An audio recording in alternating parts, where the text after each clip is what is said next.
of us has our own unique background and story of how we became a part of Chiefs Kingdom.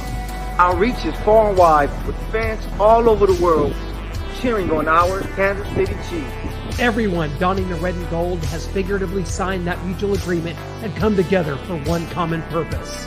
For 76,000 of us at a time to descend upon Arrowhead, man our stations, let out our loudest battle cry to the tune of 142.2 decibels, and make that stadium rock until our opponents beg for mercy.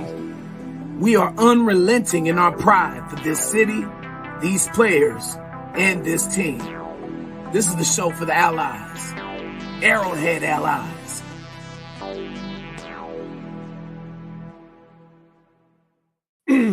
Well, when your three-time world champion Kansas City Chiefs take it on Super Bowl Sunday 44 hours ago, you know there's only one place to hang and review not only this massive, super sweet Super Bowl championship victory, you come to hang with Shaggy Shane and the bad boys of Starcade Media. You know them, you love them, and if you love them, you better get help.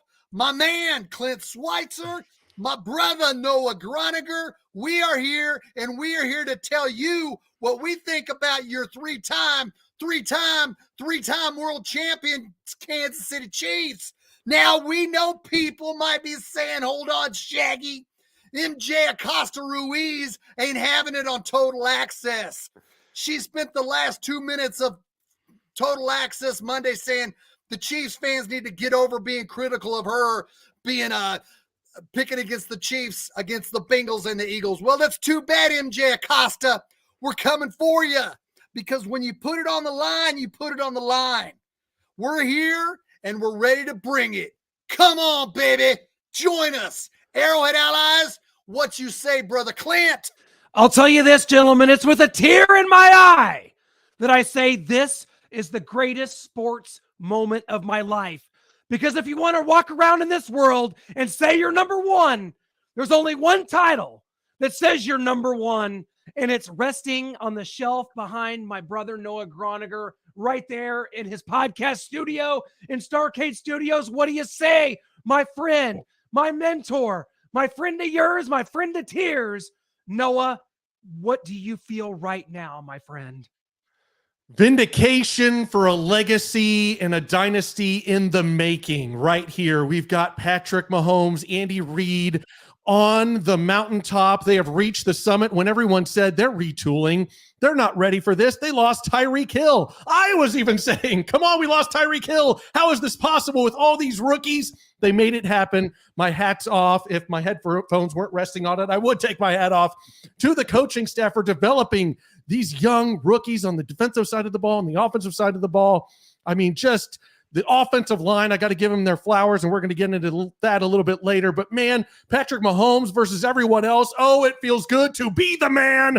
You've got to beat the man. And Patrick Mahomes is saying, I'm the man. Yeah! Because we've got all the trophies sitting over there, Burrow running his hands through that silky hair of his. But, man, he does not have a Super Bowl. He might have got us last year, but he lost that Super Bowl. Mahomes now 2-1 in Super Bowls, all those trophies, Super Bowl MVPs, regular season MVPs, Lombardis, and we've got to go to our good friend, our brother, our ally, the Money Badger, Mecole Matthew, and Super Bowl champion. How's it feel, my friend? Hey, I've been saying it all year long that the Chiefs will be the team.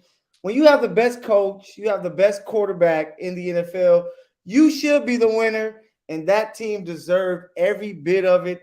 I'm just ecstatic, man, because when you have so many doubters coming in, guys like Bart Scott who said we wouldn't even make the playoffs, and for us to be the Super Bowl champions, we deserve to get on Twitter and to say whatever we want to say. Shout out to Juju. Hey, do your thing. You deserve to do whatever. You are an NFL champion, and this will last forever. I guess we'll just jump right into that. How about it? Happy Valentine's Day, everybody. It is Valentine's Day. Happy Valentine's Days out there to all the ladies and people that this means something to. It apparently means a lot to Juju Smith-Schuster, who tells James Bradbury sends him the e-card. I'll hold you when it matters most. Mecole, you say, hey, this is cool. It's good to go. You've earned the right. I'm a little iffy on it. I'm like, hey, James Bradbury was very classy in defeat, as were the Eagles in general. He said, hey, it was a hold, and I hoped I get away with it. And then Juju hits him with this. Eagles teammates are going after Juju. There's a lot of Twitter wars going on right now, but you're locked and loaded on this show, so you can get to that later. But hey, I'm a little iffy. I'm like, hey, I might have left that one alone, but it is Valentine's Day after all, guys. Yeah. Hey, you gotta have fun with it. Like, who knows what was being said, That's a good point. during the game, and clearly AJ Brown always felt a type of way about Juju.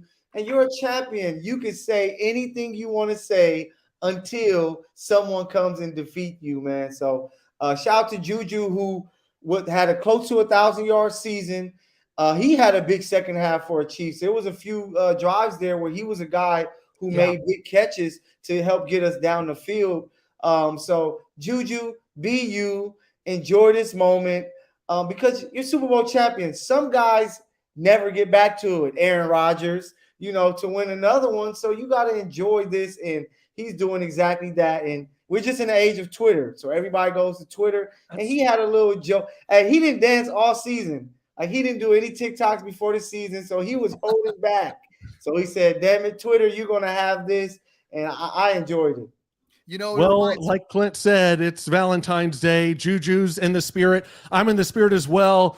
We've got Night Haunter here saying the O-line was a steel wall. And as the kids say, it's time to give our flowers out. And so I've got some flowers here for my love, my true love, because yes, I have met someone. It's been about 30 years now, maybe 31 years that I have been vastly in love, deeply in love. And there's been good times. There's been bad times. But through it all, we just stay close, and there's no sweeter time than right now. And I've got to give my flowers to the Chiefs offensive line. Happy Valentine's Day, the Kansas City Chiefs organization. The red and yellow flowers, I got to give them out to you. That everyone was talking about the Eagles defensive line, 70 sacks. But man, like Night Hunter said right there, the O-line was a steel wall. Andrew Wiley was out there just crushing it. Hassan Reddick could not get close to Mahomes. Fletcher Cox, Robert Quinn, nobody could touch him. So I got to give my flowers to the offensive line. Hey, those are just left over from your date earlier today, Noah. I know your role. I know your style. They are, yes. It didn't go well, so I got to bring them home. But you are absolutely right. Now, Shaggy, you had something to say. Juju Smith-Schuster, is this in bad taste, or is this something that's going to blow over and we just all part of the reveling, and deservedly so, in this Super Bowl championship, which I'm doing every second for the rest of my life? Twitter is like professional wrestling, and this is like professional wrestling when a good guy's starting to go bad, where everybody in the crowd goes, oh man, I liked him as a good guy.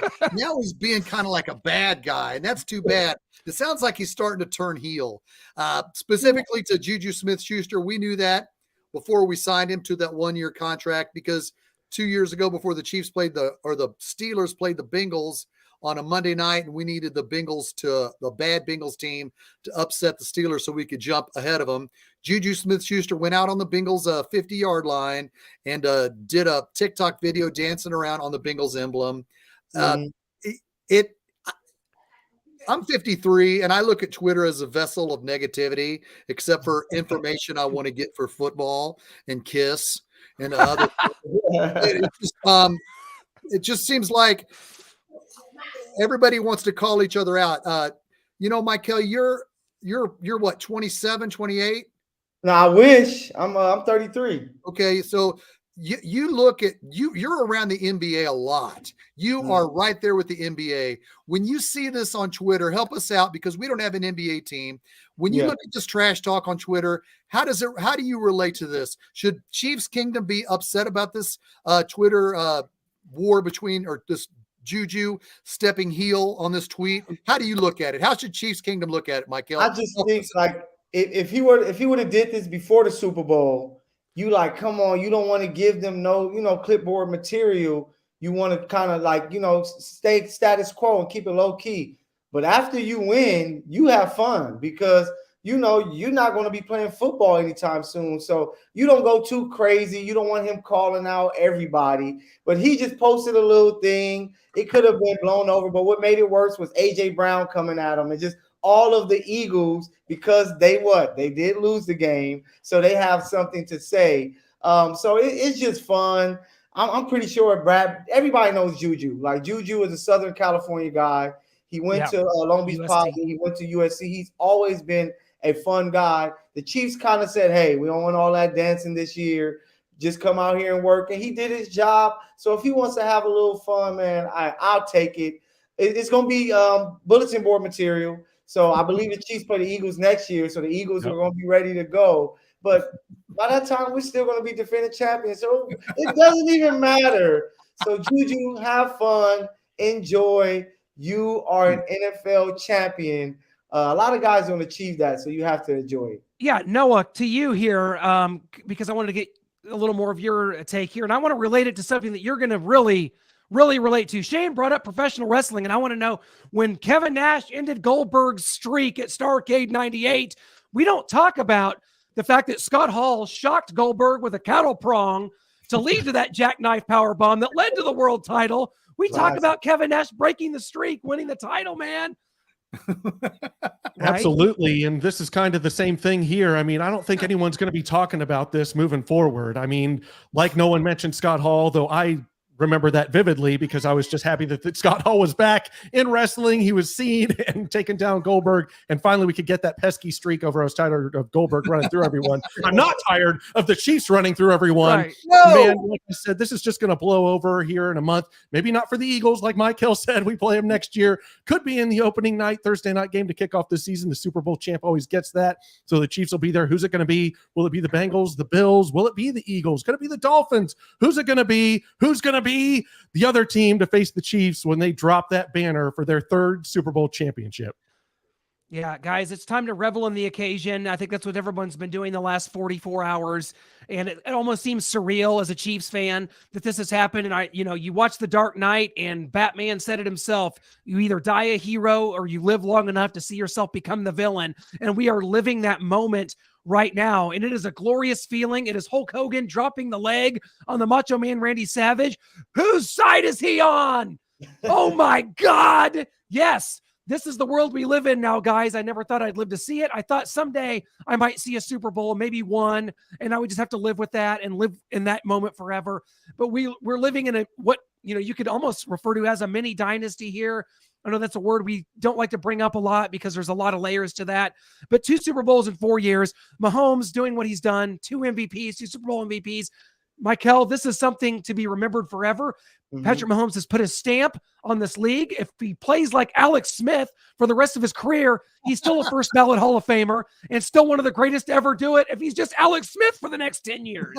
Please don't be, by the way. Yeah, he's special, man. It's kind of like the Patriots, when they had Tom Brady, and they're just like, they feel with that duo of Brady and Belichick, they always had a chance to win because they also had the refs and cameras on their side as well. But with Patrick Mahomes and Andy Reid, like, you're always going to have a chance. No matter, we already saw, you lose Tyreek Hill, you still win. Kelsey is aging, and at some point, Pat won't have Travis Kelsey. But with Andy Reid creating the offense and making things happen, Andy Reid made it, 4 straight times with the Eagles, hosting the NFC Championship game, and now 5 times, winning the division, and then being in the AFC Championship game with the Chiefs. Like, he is that guy.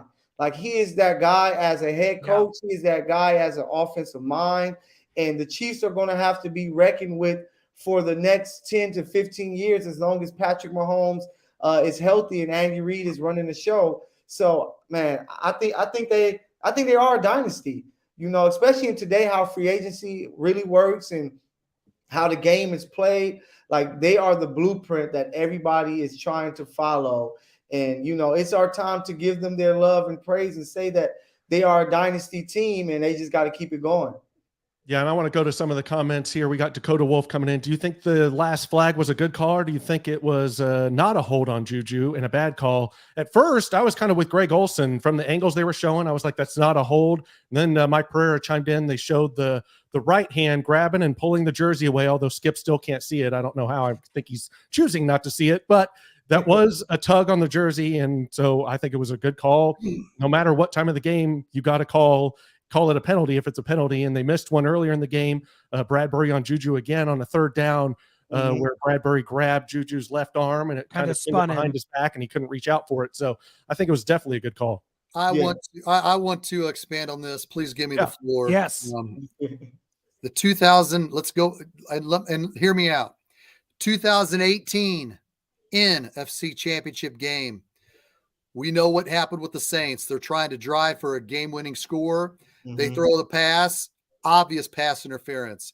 The ref knew right then, I don't want to make a difference in this game, and he was chastised. And you know what? The world saw it. The world saw it, and they knew it was bogus. That ref should have made a call. Now, let's go 3 hours from that non-call. Tom Brady throws an interception, which was batted out of the hands of Gronkowski to Charvarius Ward.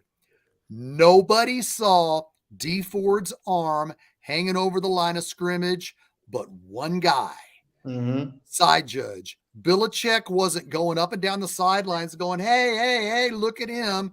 Tony Romo and Jim Nantz were not in the booth going, oh my gosh, look at D Ford. He's got his arm across the line of scrimmage. Nobody saw that D Ford's right arm hanging over the neutral zone, but one guy. You know what? He's the one side judge saw it and he threw the flag. And you know what? He didn't need to throw the flag because D Ford was insignificant. He didn't get any pressure. D Ford being offside, it did not send Tom Brady into an urgency to throw the ball too high for Gronkowski, which was intercepted. It was one man. The side judge saw his arm offsides and threw the flag. Did it make the difference? Yes, it kept the Chiefs out of the Super Bowl. Did he need to make the call? Well, D Ford's arm was across the neutral zone. It was across the line. It was a foul. And you know what we all said in Chiefs Kingdom? Dang it, D Ford. Why were you offside? Right. We didn't blame the refs. That's the point I kind of also wanted to make. Eagles fans were blaming the refs instead of Bradbury. We blamed D Ford. We didn't say refs. We ran D Ford out of town. Yeah, we didn't say, you know what, in the grand scheme of things, why did you make that call? But if you look at it in totality from in the 2018 NFC Championship game, when that ref said, I'm not going to be the difference in this game, and he didn't throw the flag, to where one side judge saw D Ford's arm in the neutral zone hanging over the line, he threw that flag and he made that call. He made that call. You know why? Because he was offsides. Now let's go to Sunday. The side judge is standing there. He sees Bradbury tug Juju's jersey and pull him. He made the call. So you can sit here and ponder, wait, you can't make that call. I mean, not the Chiefs fans, but some may say you can't make that call in this game. You can't do that. Why? It had to be called. It had to be called. Just like when D Ford's arm was offsides. Did it suck? Yeah, it sucked. I wanted Eric Berry and Justin Houston to go to the Super Bowl. That meant a lot. I was at that game. I was cheering. But the side judge made the right call in the 2018 AFC Championship game, as well as the Super Bowl last Sunday. In the NFC Championship game, that ref didn't make a call. And you know what? That was wrong because the entire world saw it. What you think, Clint? Yeah, and we talked to Fox rules expert Dean Blandito at the Super Bowl, who promised Chiefs fans it's going to be okay, right? Well, I think it was a very well officiated game, for the most part there. I mean, a couple questionable calls go against the Chiefs, the Goddard catch, and then the reception that was returned by Nick Bolton for what would have been his second scoop and score of the game, which would have notched MIZ, the MVP. So there was a little part of my black and gold blood that was ready to pour out and cheer for that to occur. So that's what happens. It's a Super Bowl. It's a big moment. And I don't like it when people say things like, you can't make that call in that moment. What does that say? What kind of precedent is that you can't make an important call in an important moment? You just have to let it go and let whatever happens happen. I mean, I don't even understand that argument, Noah. Why can you say that? Yeah, I know. I mean, the Lakers, to go to Mecole there, Jason Tatum fouled LeBron late in the game and there was no call. Hey, maybe it's the timing of the game. I don't want to decide it. And LeBron and everyone across the NBA were beside themselves that blatant of a foul was not called, right? Yeah, and you just have you have to make the call. Like, of course, it's always tough when the whistle is blown late in the game because sometimes that whistle can lead to a team having an advantage. But if it's a penalty, it's a penalty. And he did not only held him once, he held him twice within that route because he was going to be cooked for that whip route to where Mahomes was going to get it out quick and he was going to get some yak yards, but it had to become a whole different route because he was held. So Mahomes had to keep it a little longer and throw it up to give Juju a chance. So you hate to see it, but when it's a penalty, it is a penalty and the whistle has to be blown. That's why here in LA, even though it's a regular season game for the Lakers, it's like, damn it, LeBron was fouled. We need those free throws, you know.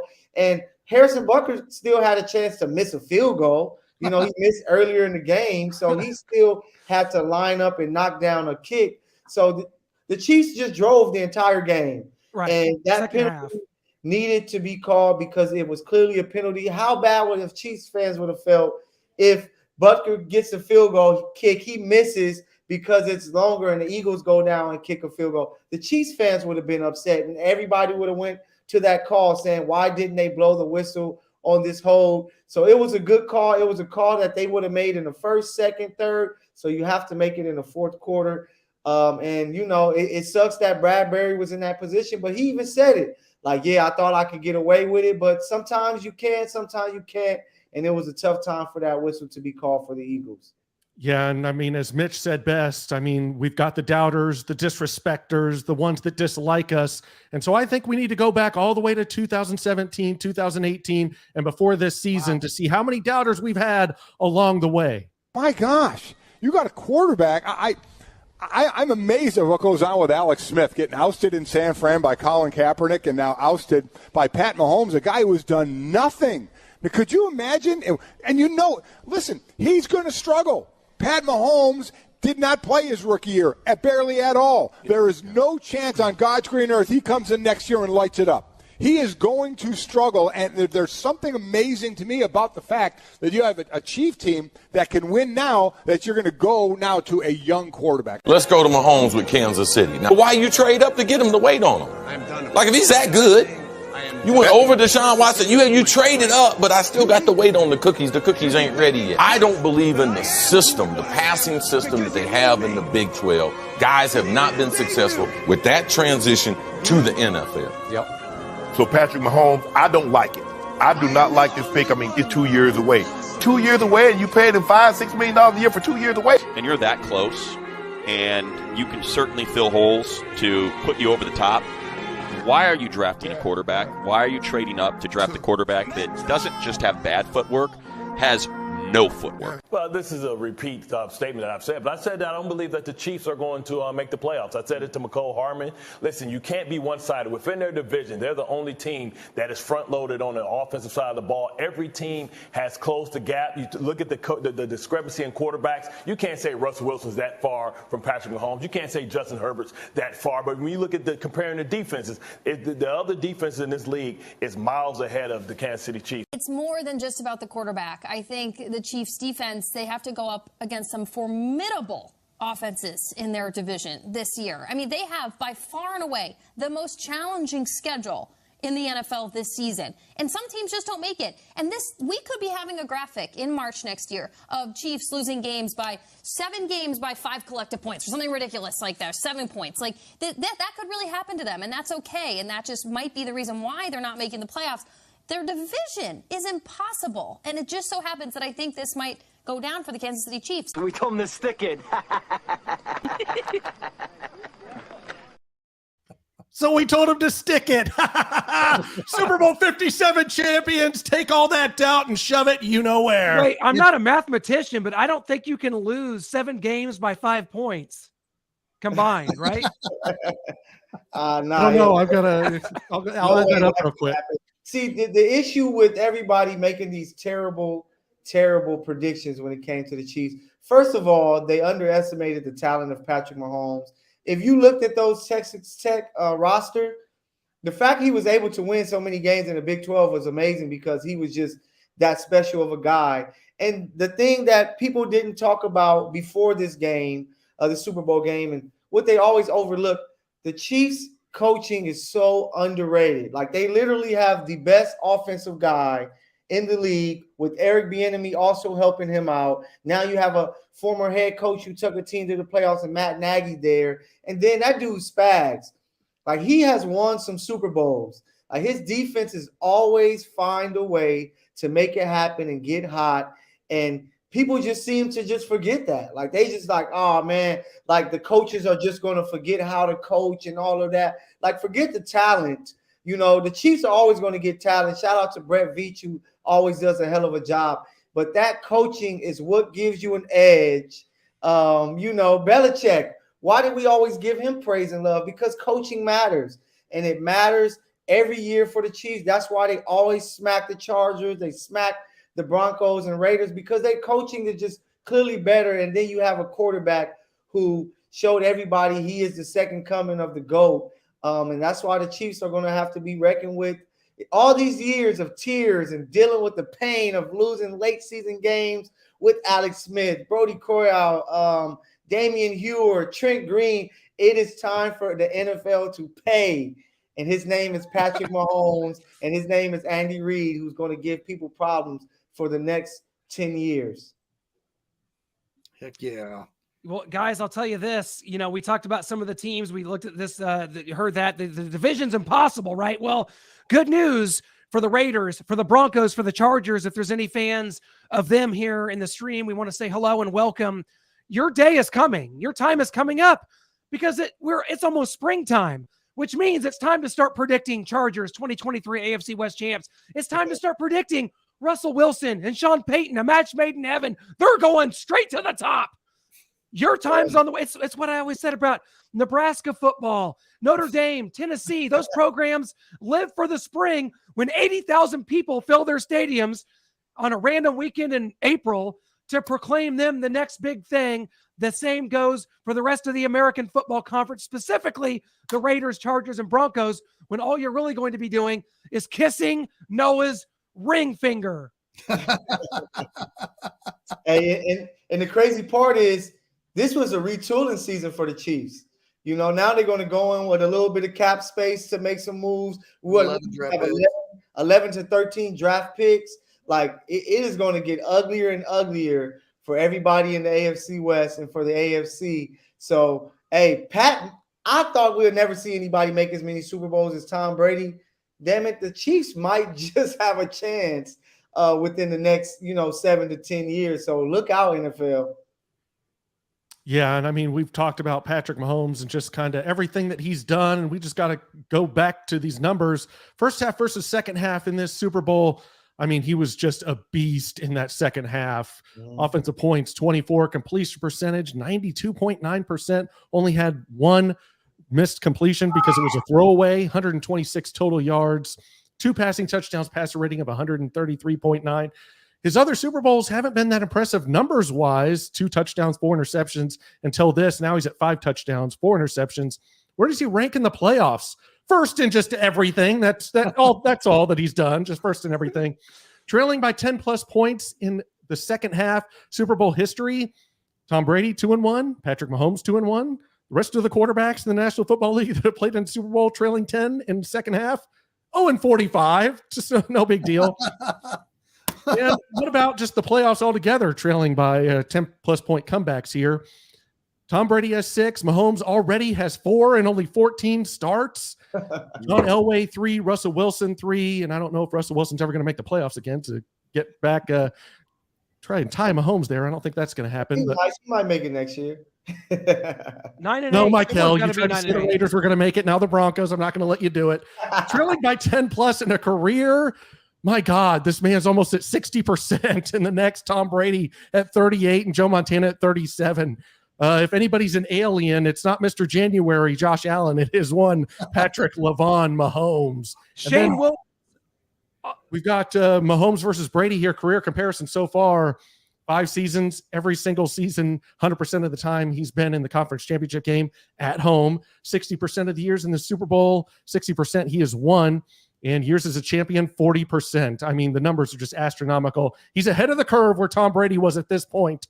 So we just got to keep it going. Shane, I've got to tell you this.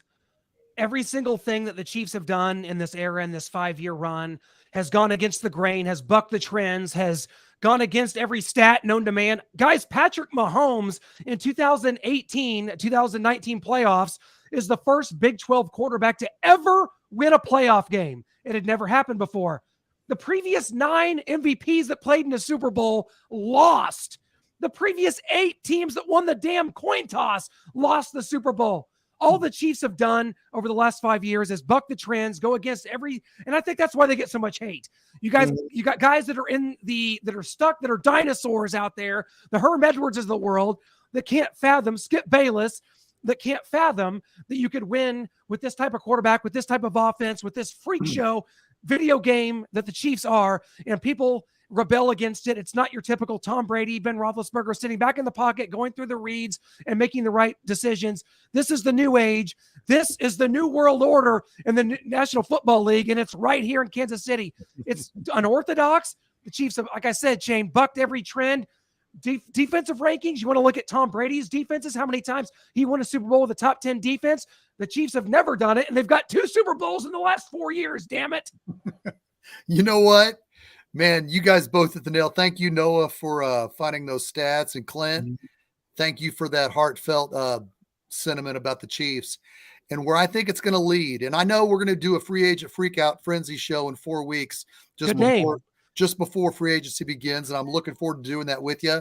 But what I think is going to happen, what they're going to talk about doing because of all the success that Clint just alluded to, I would not be shocked if when they go to they call it the coaches meeting or the spring meetings where all the NFL coaches go to and the GMs and the owners, don't be surprised. Because last year when they went to these meetings, they said, hey, that Josh Allen and Patrick Mahomes game didn't end like we want to. What do you think about this new rule? Then Clark Hunt was like, yeah, I tried to implement it 3 years ago and you guys laughed at me.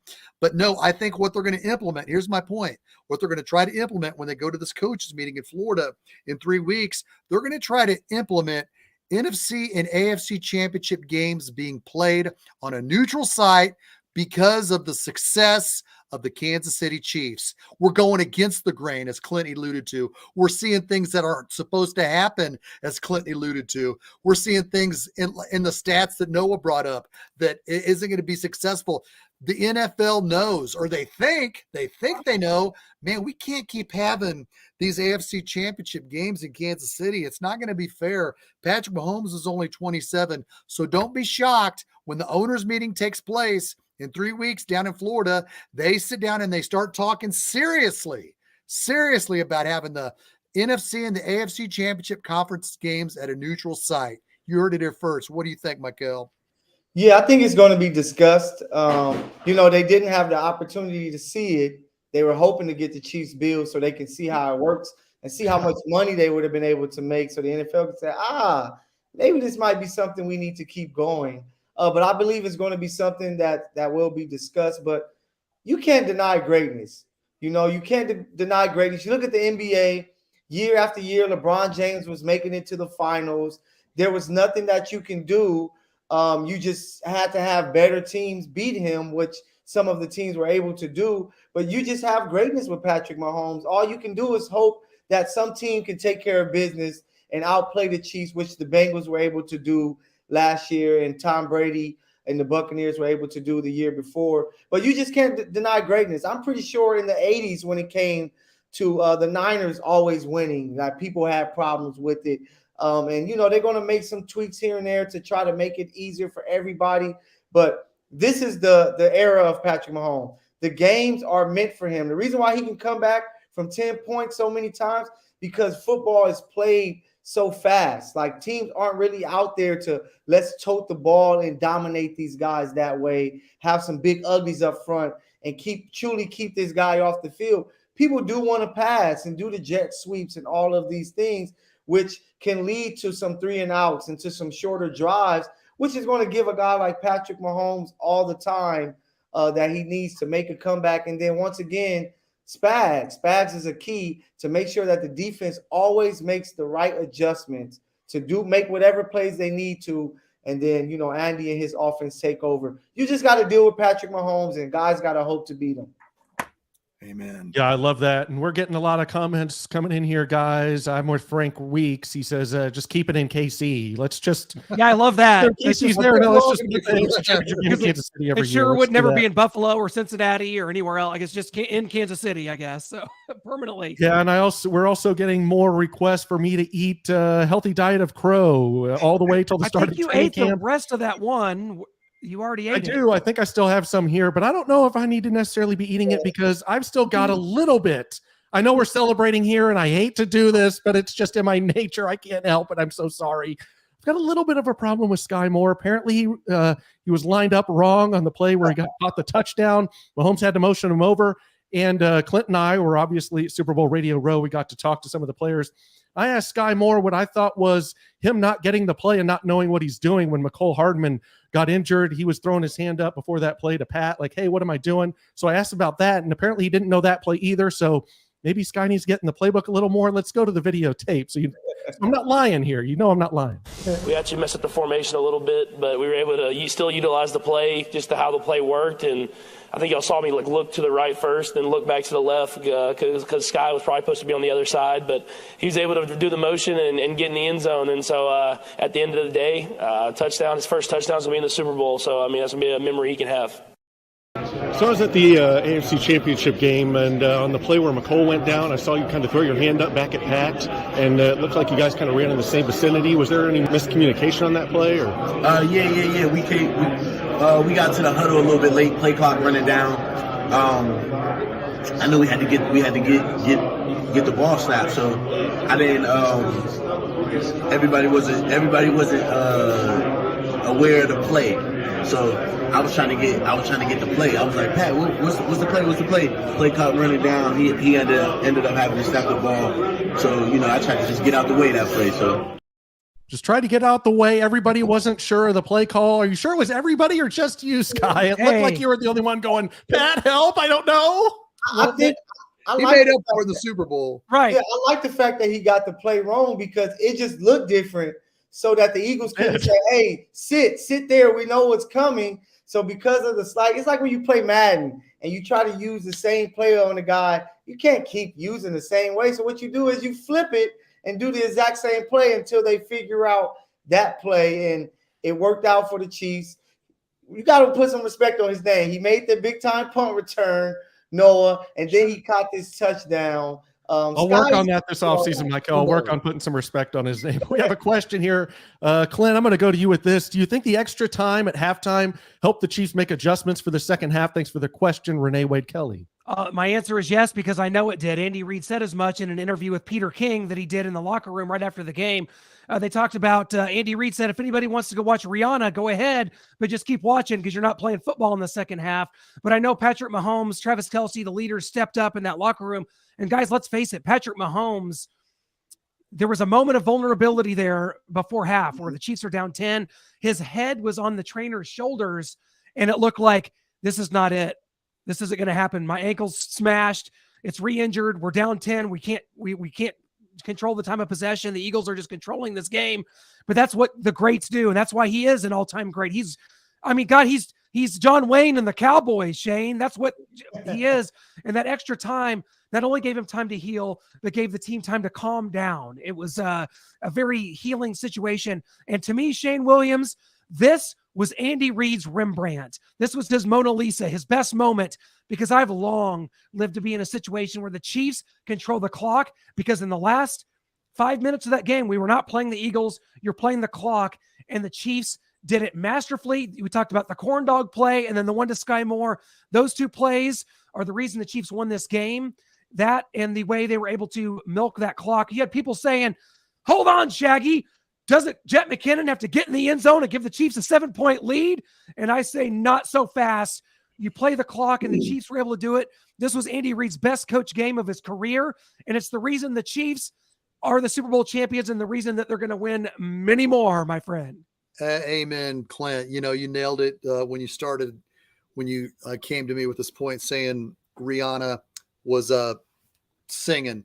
When the ball went through when the Eagles kicked the field goal as the halftime ended, the Chiefs officially had 33 minutes for Patrick Mahomes to limp off to the sidelines. And take 4 Advil? I don't know. But he came back on. He said at postgame that he did not take any pain-killing shots. I don't care. I don't care if he had to. I'm selfish. Hey, please don't think I'm a bad person. Hey, I'm no Scientologist. You do what you want. Right. So anyway, so to your point about the Chiefs in the second half, yes, the time of possession was huge, and the fact that they scored every possession in the second half. But going back to the last loss, this is what I talked about on our segment after the Chiefs lost at Cincinnati. I was dead on this. I said the Chiefs did not force a punt against the Bengals in the second half. That is why we barely lost that game. We needed to force one punt in the second half, and we would have beat Cincinnati. As soon as the Chiefs, let's look at it, guys. Patrick Mahomes goes down the field. Pacheco scores a touchdown. Okay, we're back in it. We're back within 3. Then the Eagles go on that long drive, 17-play drive, 7 minutes and 48 seconds. And they convert a 3rd and 11, a 3rd and 14, one we challenged, and it was we thought we had it won, but it wasn't. So we're thinking, wow, the third quarter's almost over, and we held them to a field goal. The only thing we thought of, because we were getting dominated, man, we're only down 6, and there's 16 minutes and 45 seconds left. And the Chiefs went down the field, scored a touchdown to go up 1. Boom, 3 and out. 3 and out. The Chiefs defense got a 3 and out as soon as they got that 1-point lead. I said it right then. Just force one punt. Just force that one punt. This is what I was talking about against Cincinnati. They forced that one punt in the second half. Kadarius Toney took it for an NFL record, 65 yards or 68 or 70 yards, I can't remember, down to the 5-yard line. And then Skyy Moore caught the pass. Even though we were up 8, I knew there was too much time. I had a feeling the Eagles were going to go down and score, and they did.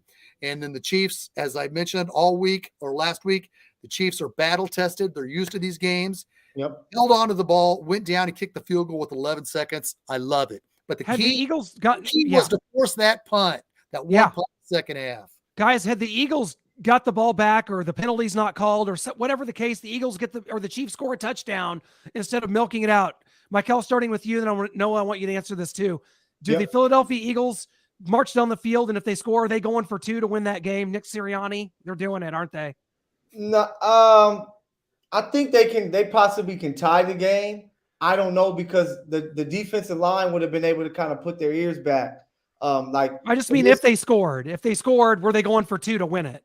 If they came back and scored. If McKinnon goes in and they score 7 and the Eagles go down, you have to go for 2. You don't want to go to overtime and the Chiefs somehow win the toss and Patrick Mahomes drives down and score. Now all the pressure is on you to do it twice. I think you have to go for 2. So that's why I was like, right, damn, dude, like we don't want to score. So McKinnon made a great, smart IQ play, because he said, we just going to, take this clock down and kick this easy field goal and leave them with 8 seconds and the game is over. So it was just a great play by McKinnon to think that way, because some guys would have said, man, this is my moment. I'm about to get the game-winning touchdown. Let me dive, do a flip in the end zone, do a dance, he was smart enough to say, we don't need that. Let's run this clock. Let's not even give them a chance to make any lucky pass down the field that, A.J. Brown can go up and catch, or Devonta Smith makes a one-handed catch. So the Chiefs just came out ready. Like they look like a team that's been there before. They knew, they didn't go into the half like, hey, we're down 10, we're in trouble. They were really calm, like, hey, coming out, let's just go down here and get this first touchdown and it's game on. And they did exactly that. So the Chiefs they just look like the team that we've been here before. We were ready to do this, and they did it. Yeah, the Eagles were definitely going for 2, and they were probably definitely getting it there. That too. With the way they were running the ball, and they're able to push from behind. But I just got to give it up to Jerick McKinnon there. We had a comment earlier about, I don't know about Tyreek, but I will say that I will put every red cent that I have ever made in my entire life that Mecole would have scored that touchdown and not gone, unless specifically told before leaving the huddle that you go down. When you get this ball, you go down. If not told, he would have scored. I would have put every cent I ever made on that. But Think about the Chiefs winning this game with clock management. Why was Andy Reid let go? What did Eagles fans hate about Andy Reid and wanted him out the door, pushed him out the door? Because they hated his clock management. He doesn't know how to manage a game, especially when it comes close to the end of the game. And the Chiefs win Super Bowl 57 against his former team, the Eagles, with perfect clock management. I love that storyline. Definitely. That was perfect. I'm thrilled. It worked out. Andy Reid, I don't know if you want to say exercised a lot of demons, but he exercised some, and that was a knock on him, was clock management. We heard it in 2018 when Patrick Mahomes was passing for 50 touchdowns and 5,000 yards and 12 interceptions. We heard so many times, because Bob Sutton's defense was so bad, was, man, we just scored too quick. And the overtime loss to New England, man, we scored too quick. It was like, what? Patrick Mahomes is going to chuck it 80 yards to Tyreek Hill. What's he supposed to stop? Because we were down 7. We needed to score. But we heard it so many times, we're scoring too fast.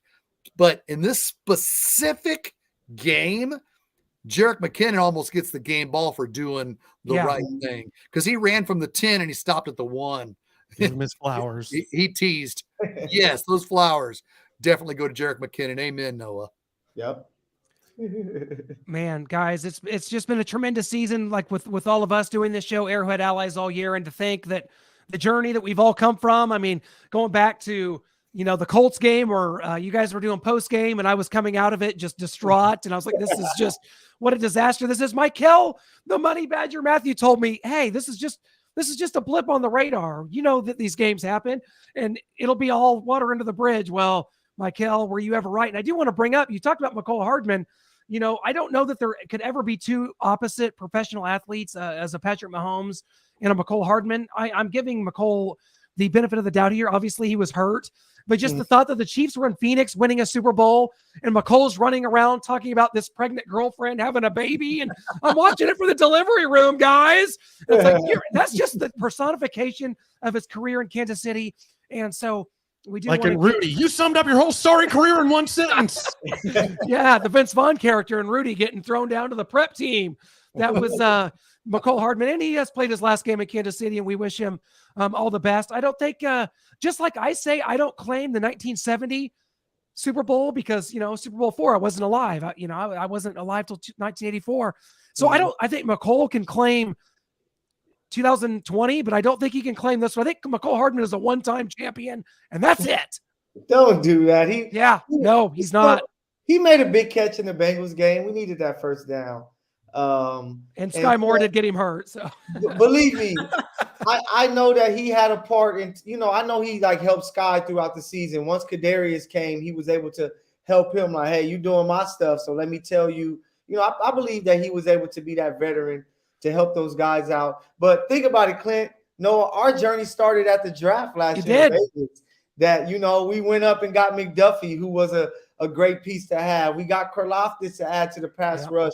And who knew that draft will be so special that we get 9 guys to contribute right away to a Super Bowl team?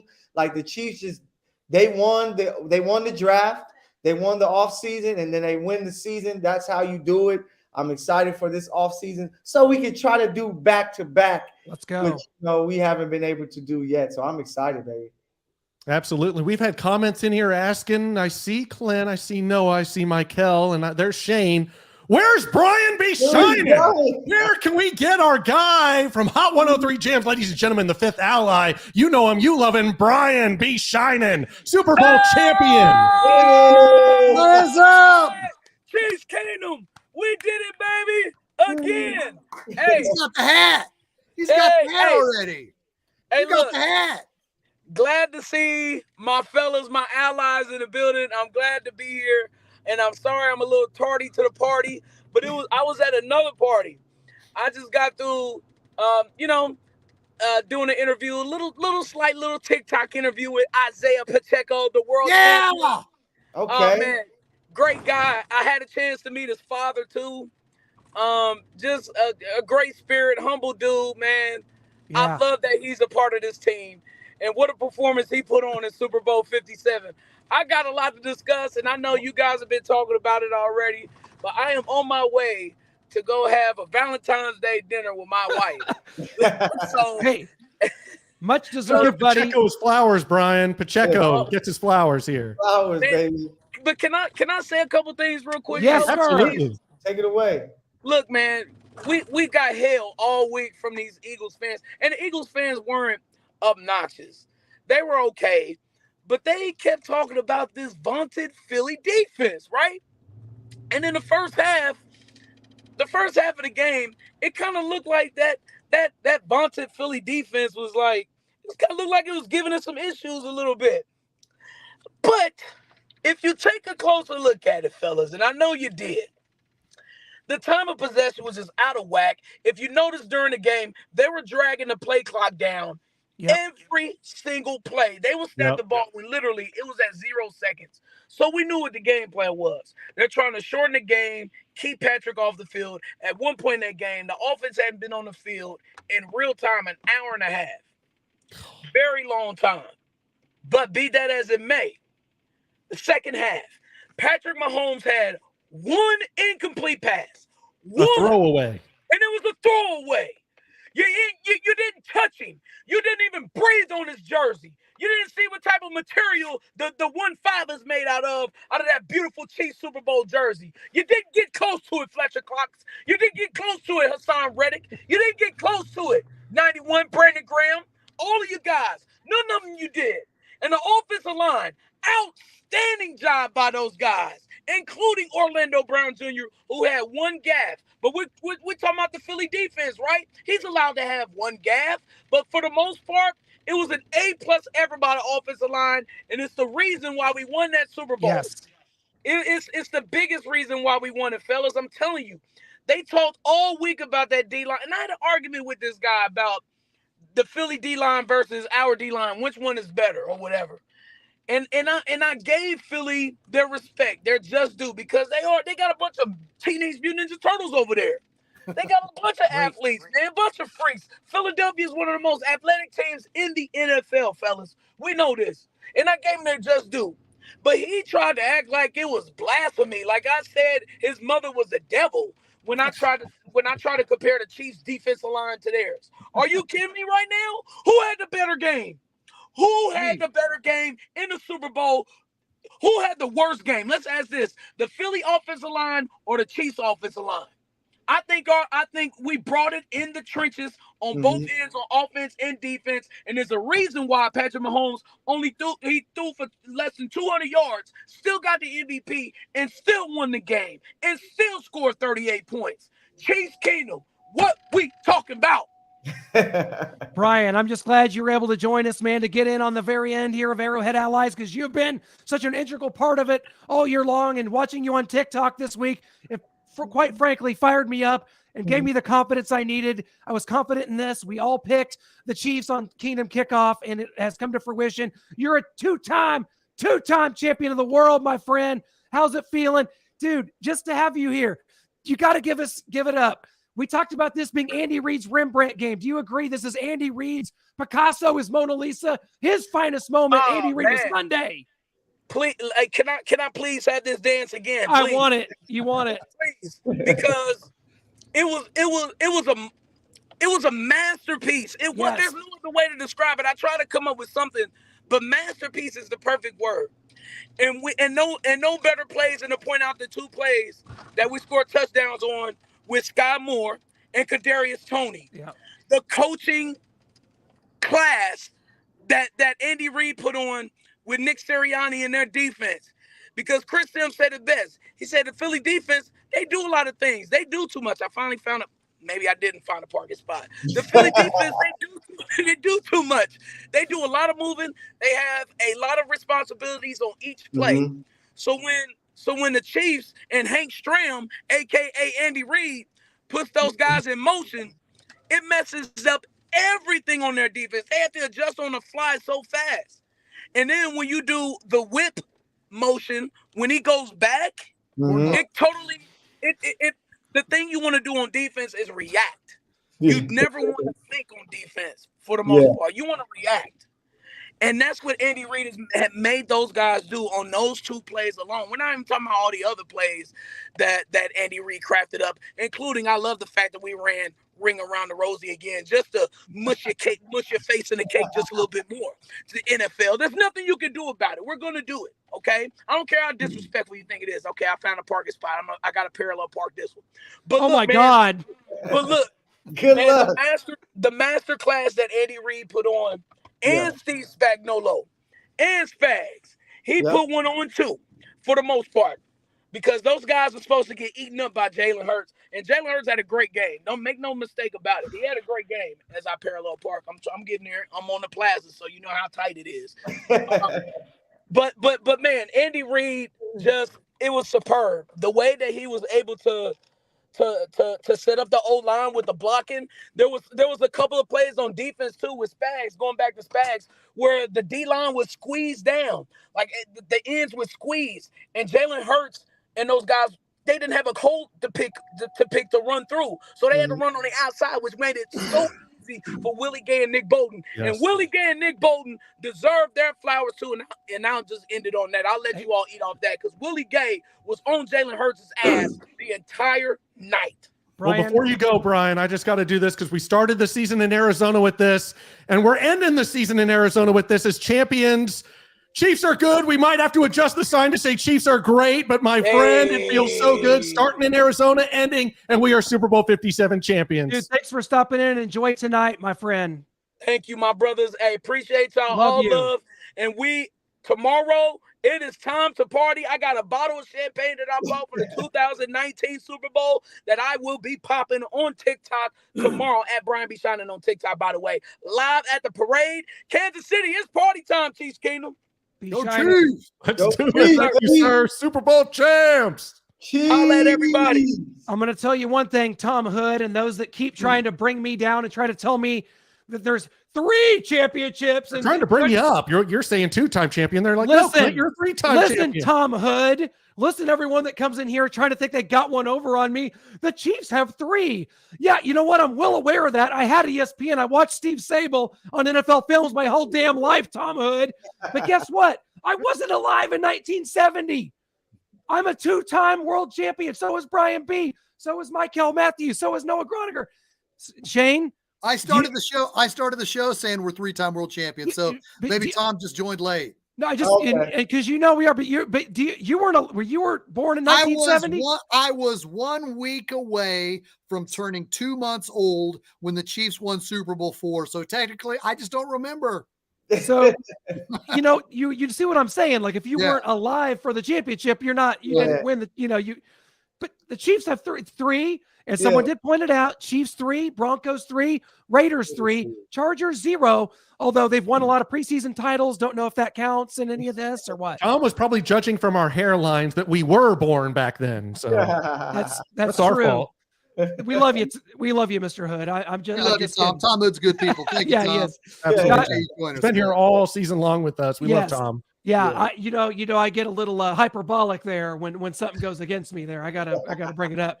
1966 there for that guy. 3 for me. The great. See, this guy gets it. 3 for my dad's got 3 guys. My dad was in high school in 1970, and he was a Chiefs fan. He's got 3 of them. I wasn't alive for all the Lakers championships. We count all of them, so we will take 3. Okay, there you go. Well, guys, we went to this earlier in the season. I kind of want to bring it back. What would you consider success at the end of the Mahomes era? I think most of us went with 3 Super Bowls. We're at 2 right now. So, Shane, I'll start with you. What would you consider a success at the end of the Mahomes era? We asked it earlier. I think we all went with 3. Has it changed? I said the day that Patrick Mahomes was drafted, my daughter's got it on video. I got it on my YouTube. I said that Patrick Mahomes on April 27th, 2017. I said, Patrick Mahomes is going to take us to so many Super Bowls. We're going to be sick of it. When I look at what I said 5.5 years ago, I'm glad I said it because I believed it. But in the grand sense of everything, I'm at peace where we are now. I'm not going to be selfish. But you know what's going to happen? I'm going to the home opener with my buddy Clay Windler on Thursday, September 7th, and we're going to watch the Chiefs raise the banner. we're going to be living and dying with every freaking play. Exactly. And we're going to be hoping for another Super Bowl. We're going to be here, Arrowhead Allies. If you guys have me back next year, I hope to come back. Absolutely. No, you're fired. Okay. Oh, no way. We love you, Shane. So you know what we're going to be here. We're going to be mathematically looking at everything. Okay, Yeah. Who has to win? Who has to lose for us to get this home field advantage, which is played in Canada? Let's hope not. So Munich. Yeah. Yeah. But yes, I want more Super Bowls, no doubt about it. But right now, at this very moment, I'm at peace and very, very thankful. What do you think, Mecole? I say 3 or 4. I say 3 or 4. Just you get 2 so early. Say if we get 12 years of this duo together, I say that if you can get another 1 or 2, that it will be like, okay, and that means that you may play in another Super Bowl more. You may win 3 or 4 and play in, like 7 total, which will be great. But I just think by the end of it, we're going to be looking at Patrick Mahomes as the greatest quarterback ever, and Andy Reid is going to be right there in that argument as possibly the greatest coach ever, competing with Belichick and Bill Walsh and guys like that. So 3 or Romeo 4. Cornell. Yeah. 3 or 4. Sorry? 3 or 4 is what we're looking for. And I think that'd be great. Yeah, I want Mahomes to be better than Tom Brady. At the end of this, for the Chiefs' legacy, I want us to be able to say we had the best quarterback in NFL history. I want that to be widely considered, not this debate, this Jordan LeBron thing. I just want the stamp on it before LeBron was there. It's Jordan. He's the greatest. The Bulls have that. They had the greatest player. They had the greatest kind of championship run there. And I want that here in Kansas City. So I think to really stamp it, I think with the numbers and everything, I think it's got to be 5. Now, 4 will be a success, but because I want him to be the best and I want it to be widely considered and known, I think 5 Super Bowls will put a stamp on it with his numbers, with the MVPs he's going to win. I think he'll dwarf Tom Brady's numbers at the end of his career. I think he's going to play a long time in here past his current contract. That's a decade long. I think he's going to sign another contract after that. I think it's got to be 5 Super Bowls, guys. I'm kind of in the Shane mode where I just love enjoying this moment, and because I thought growing up that I would never see this happen, 1, let alone 2. Yes. And I try not to put, after this, it's going to be hard for me to put an expectation. I do think that, the 2 was important because that gets you up there with John Elway, Eli Manning, Peyton Manning. 3 is kind of an interesting one because that only Troy Aikman, I think, has 3. And then you get into the Terry Bradshaws and Joe Montanas with 4. To me, 4 to get there with Bradshaw and Montana, and seeing what the stats play out, I think you'll be able to easily make that argument regardless of if he gets, 5, 6, 7 like Brady. I don't think anyone's probably ever going to get that. Never say never with Patrick LaVon. But I do think that a 3rd or a 4th win, a 4th one for sure. And, right now, like Shane said, you just got to enjoy this and you got to just revel in it. Go to bed thinking about it like I do every night. I'm a weirdo. I don't care. No, you're not. I mean, it wouldn't be the first time I was thinking about other things in a bedroom. I'm just going to be honest. I've thought about Chiefs Super Bowls over really anything you guys could ever dream up. I was thinking about Super Bowls, and here we are. So that meme is you. Big round of applause for Chad Henne here. Yes, Hey. Kenneth Caldwell. Chad did so much for us. The Browns playoff game where he comes in, throws the 4th down pass to Tyreek Hill, and then the 98-yard drive against the Jaguars while Mahomes was getting that ankle looked at. Chad Henne did a lot here, and we definitely have to give him a round of applause for everything he's done. And now I guess it's Shane Buechele's turn. how about one for Kadarius Toney, who's a real football player? We did not have that in Mecole Hardman, but we just got one from the Giants who is an electric start and stop, high-level NFL athlete that is going to be a huge for this franchise going forward. It's Valentine's Day. Where is the love, man? Let's show love to all our We're teams. showing love to Kadarius Toney. Yeah. Here's your flowers, Kadarius. Thanks for the 65-yard punt your guy return. Mecole You were was surrounded in- by 6 Eagles, and there was no way out. Your guy Mecole was in some hospital with a girlfriend he's had for 10 minutes. That no judgment on that, but whatever. Mecole, enjoy it. You were tweeting about it. I guess I'll concede it. Tom Hood won't give it up. So 3 Super Bowls it is. I was -14, but God, I'll never forget Otis Taylor running up that sideline. I'll never forget 65 toss power trap. How about it, boys? The black and white TV with the Justin Rabbit ears. Man, 1970, what a great year for music. Black Sabbath, Led Zeppelin, 2 great albums there. I guess I was alive then, Shane. I guess I'll just live it. You've researched that time period, so then it feels like you were a part of it. So you get the 3rd Super Bowl. Well, guys. moving forward with Arrowhead Allies, what's our next show in 4 weeks? The Free Agent Freakout Frenzy. Is that You've already named it, so I think that has to be it. Well, I gotta patent that name, Shane, or you could take that and make millions, buddy. It is the Free Agent Freakout Frenzy. That's going to be it coming up here. 4 weeks today. Yeah, when the official league season kicks off, absolutely. March 15th. That's a month from tomorrow. Since there's only 28 days in February, I think check this out. I think I'm right. I'm 98% right. 4 weeks from today, Tuesday, March 14th. Look that up. Free agency begins Wednesday, March 15th. So if we do our next show in 4 weeks for a Free Agent Freakout Frenzy, it'll be 4 weeks from today. So allies, let's all get together then. What do you say, Clint? Yeah, I say absolutely. Appreciate each and every one of you guys. I appreciate everybody that's been on the show, on the streams, asking questions, being involved all year. It's been tremendous. And guys, we just got to take this moment to enjoy us. For Brian's off on his Valentine's date. Thanks for jumping in, buddy. And you're a part of this too. Just a nice little group hug to say Super Bowl champions. And, Andy Reid likes to awkwardly do this after the Chiefs make it to Super Bowl or win it. He's got to, he doesn't quite have that like big time, like Travis Kelce, professional wrestler, larger than life mentality, but he does give us one of those, how about those, cheese.